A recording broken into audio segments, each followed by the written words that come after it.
আজ আপনাদের মাঝে হাজির হয়ে গেলাম আবারও একটি পরিবার বিখ্যাত খাবার নিয়ে।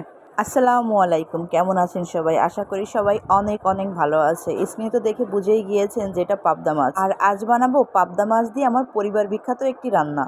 প্রথমেই আমি মাছগুলোকে কেটে ধুয়ে ভালোভাবে পরিষ্কার করে নিয়েছি। দেখতেই পাচ্ছেন মাছগুলোর উপরে যে একটা কালো কালো লেয়ার থাকে সেটা আমি সম্পূর্ণভাবে ভালোভাবে পরিষ্কার করে নিয়েছি। তারপর লবণ, হলুদ ও একটুখানি সরিষার তেল মেখে এটাকে রেস্টে রাখবো 15 মিনিট। আর এই ফাঁকে আমি একটি মশলা বানিয়ে নিয়েছি। এখানে আছে জিরা বাটা, রসুন বাটা, পেঁয়াজ বাটা ও সরিষা বাটা। সরিষা বাটার সময় আমি এর মধ্যে একটুখানি হলুদ, কাঁচামরিচ আর সামান্য একটু লবণ দিয়ে বেটে নিয়েছি। এটা ছিল কালো সরিষা। এবার কড়াইতে দিয়ে দিলাম পরিমাণ মতো সরিষার তেল আর মাছগুলোকে ভেজে নিব। মাছগুলোকে মাঝারিভাবে ভেজে নিব, খুব বেশি কড়া ভাজাও দিব না, হালকা ভাজাও দিব না, মাঝারু টাইপের ভেজে তুলে নিব।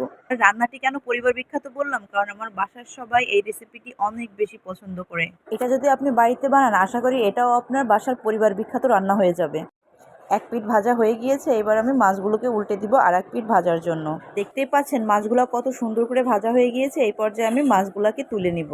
মাছগুলোকে তুলে নেওয়ার পর অবশিষ্ট তেলের মধ্যে দিয়ে দিব মাত্র 5 টুকরা কাঁচামরিচ। আপনারা যারা ঝাল খেতে পছন্দ করেন তারা একটু ঝাল বাড়িয়েও দিতে পারেন, কিন্তু আমার কাছে মনে হয় পাবদা মাছের মধ্যে ঝাল একটু কম দিলেই বেশি ভালো হয়।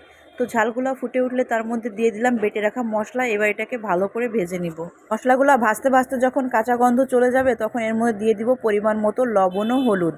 লবণ ও হলুদ দিয়ে মশলাটুকুকে আরও একটু ভেজে নিব যাতে হলুদের কাঁচা গন্ধটা চলে যায়। আর এরপরে দিয়ে দিব এতে পরিমাণ মতো পানি। পরিমাণ মতো পানি বলতে খুব অল্প পরিমাণে পানি দিব, খুব বেশি পানির এখানে প্রয়োজন নেই, যেহেতু পাবদা মাছটা অনেক নরম আর এখানে কোনো সবজিও ব্যবহার করছি না। আর এই পর্যায়ে এর মধ্যে দিয়ে দিলাম বেটে রাখা সরিষা। অর্ধেক সরিষা আমি ভাজার সময় দিয়েছিলাম আর অর্ধেক সরিষা আমি এখন দিলাম যাতে ফ্লেভারটা টাটকা থাকে। তো দেখতেই পাচ্ছেন পানি সুন্দর ফুটতে শুরু করেছে। এবার একে একে মাছগুলোকে বসিয়ে দিব। তাকে বসিয়ে দিয়ে এবার ঢাকনা দিয়ে ঢেকে দিব। এই পর্যায়ে চুলার আঁচটা একটু বাড়িয়ে রাখবেন। এর রান্নাতে কখনোই আপনার চুলার আঁচটা কমানোর প্রয়োজন নেই। লো হিটে রান্না করলে মাছটা আরও ভেঙে যাওয়ার বা গলে যাওয়ার সম্ভাবনা থাকতে পারে। এবার এটাকে জাল করতে থাকবো যত সময় না পর্যন্ত পানি শুকিয়ে মশলা থেকে তেল না ছেড়ে দিচ্ছে। সময় এইভাবে জাল দেওয়ার পর আলতো হাতে মাছগুলোকে উল্টে দিব যাতে দুই পিঠই ভালোভাবে আপনার মশলা ঢুকে যায়। তো আজকের রেসিপিটি আপনাদের কাছে কেমন লাগলো অবশ্যই কমেন্টে জানাবেন। যদি ভালো লেগে থাকে অবশ্যই বাসায় একবার ট্রাই করবেন আর খেয়ে জানাবেন কেমন হলো।